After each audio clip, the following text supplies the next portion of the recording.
So, a whisper ramble, if you will. And because I'm using my phone, I have my actual list written down so that I can refer to what I've been watching. So, I'm gonna start with the 3 things that I'm currently watching. I feel like I am maturing. There was once a time where, it sounds stupid, but I literally could only watch one thing at a time. Like, I could not watch 2-3 shows, at the same time. I would have to finish this one, then watch the next one. It's just how my brain operated. But I feel like I'm maturing out of that a little bit. So there are 3 things that I am currently watching. 2 of them are for when I actually sit down and intentionally watch TV, and then the other one I watch when I work out. I will explain. So the first one that I'm currently watching is called 60 Days In. So it's kind of like it's more of a docu-series of sorts. It's not like a fictional show. So it's called 60 Days In. It is on Netflix, and it is essentially about a handful of volunteers that choose to go to jail for 60 days undercover to basically be an undercover agent and talk about, the illegal things that happen in jail. Are the corrections officers fair, or do they abuse their power? And it's real and it's raw. So basically, the season that I'm watching, there's only one season on Netflix, but I'm pretty sure it's season 3, just of the show in general. It's an A&E show, and this season takes place at the Fulton County Jail in Atlanta, Georgia. And the jail, the corrections officers, the inmates, everyone is told that there is just a documentary being done on the jail and on inmates in general. So there are camera crews walking around. They have hidden cameras everywhere, so that's like the backstory. But instead, it's not a documentary. It's the show 60 Days In, and the only one at the jail, besides the fake inmates, that know that this program is happening is the head. What would his title be? Head warden, the actual leader of the jail. I don't know what his title would be, forgive me. But he's the only one that knows, so the corrections officers don't know. And the inmates don't know each other. So I think that there are 4 men and 3 women, I think. But they don't go in knowing each other. When they're brought in for training, I'm pretty sure they bring in a guy and a girl at a time, or people that are going to be in different blocks from each other, so they don't know each other. So they are literally just thrown in, and it has to be that way in order to get real raw results. And it's so interesting. It's rough though, I'm not gonna lie. It's not for kids. There's a lot of language. It's all bleeped out, but a lot of rough language used. There is drug use, and they show it all happening on camera with the hidden cameras. There are fights. There was one fight that I did fast forward through, when the guys start fighting. It's a little rough here and there, but it's not too bad. I don't know. But it's so good for no reason. So I'm hooked on that. There are 15 episodes. I think I've watched 10 of them, so I'm nearing the end.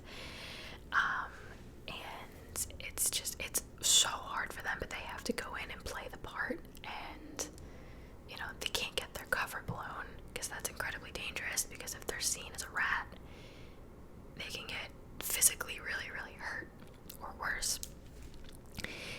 But it's interesting because as time progresses and they get closer to the end of the 60 days, they start to be able to pick each other out a little bit, and they're like, are you in the program?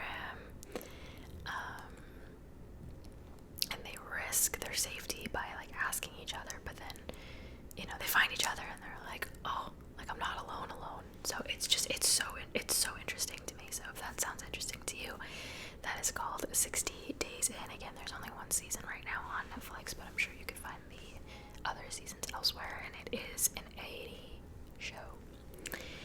The second one I'm watching is on Hulu, and this is a sitcom, so like 21 minute episodes, and it is called Abbott Elementary. Oh my gosh, guys. So if you liked The Office, I liked The Office. I didn't finish it. I think anything after season 2 just kind of got boring for me. I think season 2 was the best season of The Office, and after that I lost interest. But anyway, if you like The Office though, and even if you enjoyed the first 2 seasons of The Office, you will like this show. It is shot.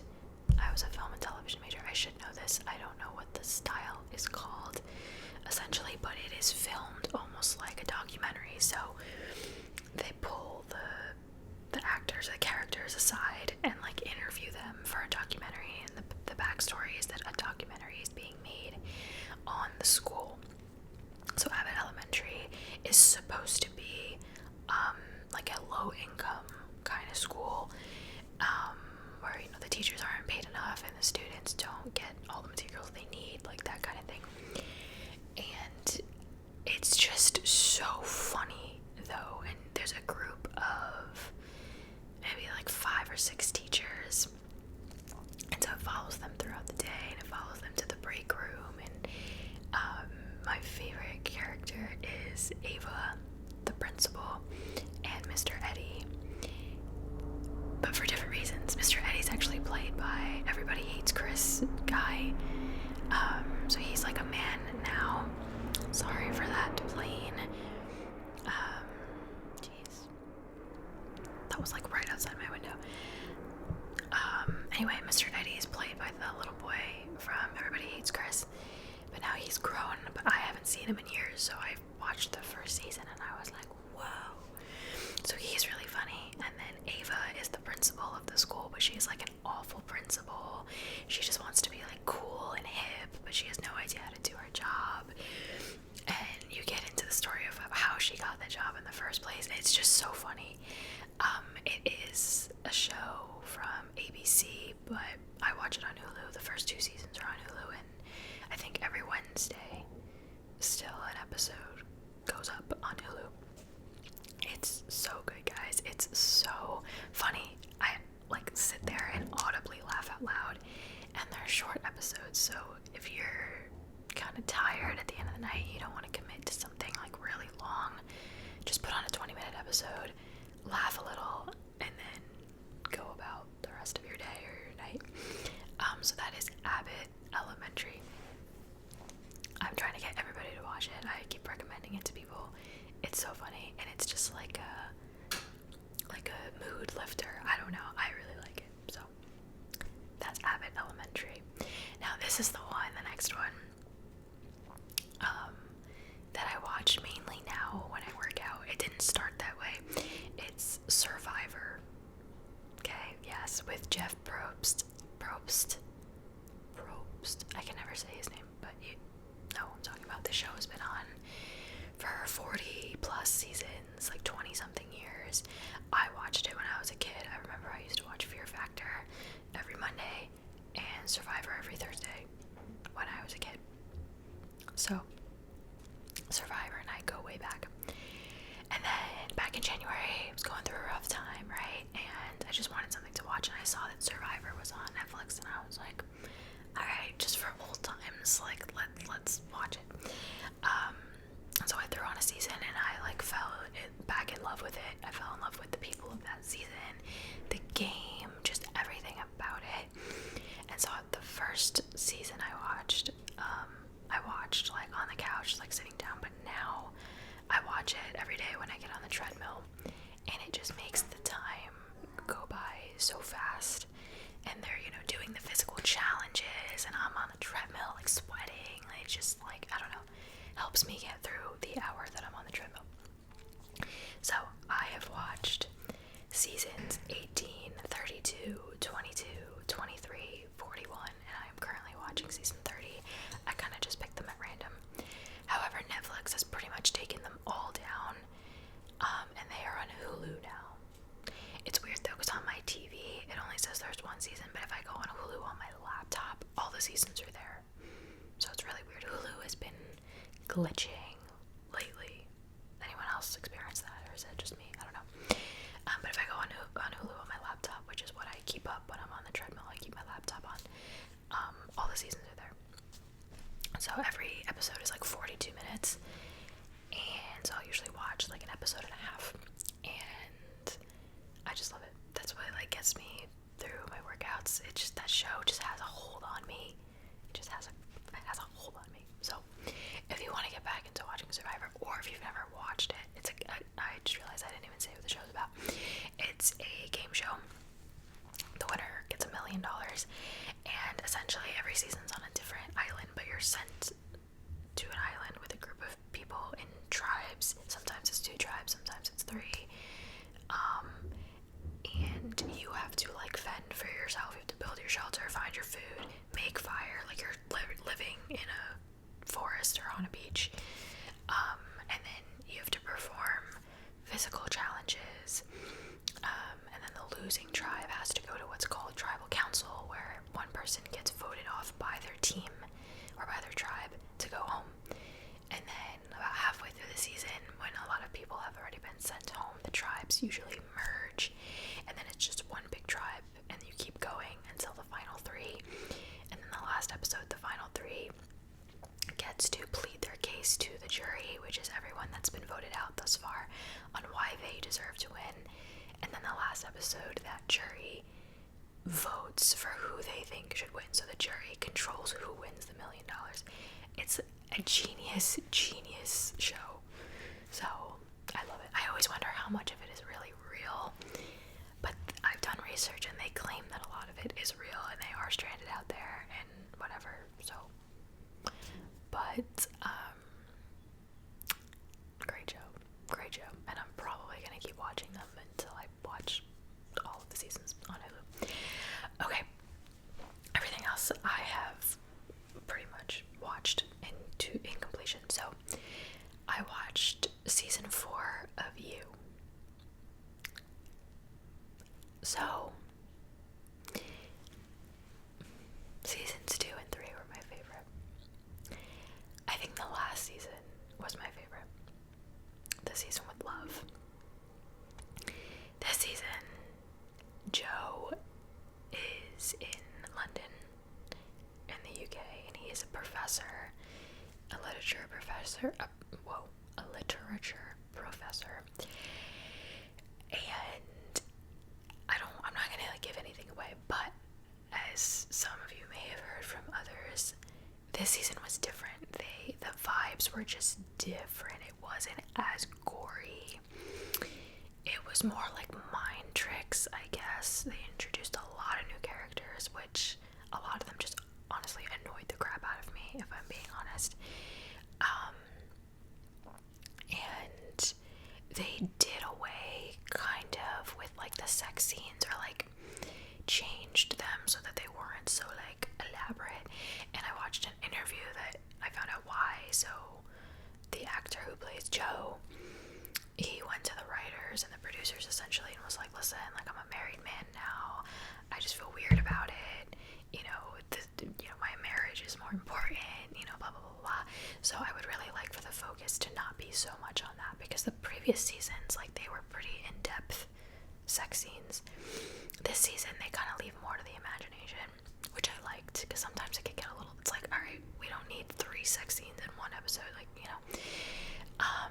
and I really respected him and admired him for doing that. So that was different, and like I said, less gory. It wasn't necessarily that it was bad, but it wasn't my favorite season. I don't know if there's, you guys probably know better than I do, if there's supposed to be another season. I feel like they left it pretty like closed. Like, I don't know if they really left it wide open for another season, but there's somebody in my hallway. I hope that's not too loud. It just wasn't my favorite. It wasn't my favorite season. And like, I always know how into a show I am. Like, if I feel the need to pick up my phone while I'm watching the show, I'm not engaged. I'm not super interested. And I picked up my phone a lot for this season, and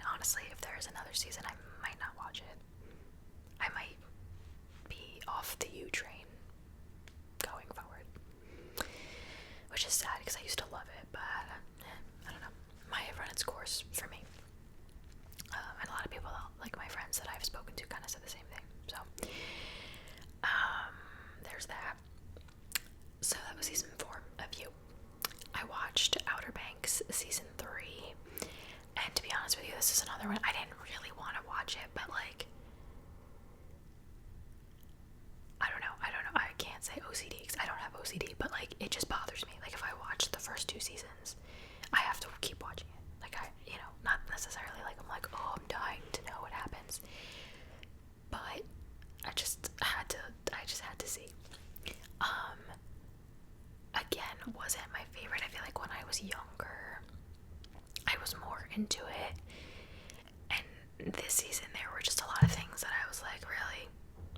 Alright, like, I know a lot of things happen in shows that aren't always the most realistic, but like, there were a couple things in this season that I was like, oh, alright, obviously that didn't happen, so I don't know, that's another one where if there is another season, which I think there is, they left it open for one, I'm pretty sure, I might not watch it,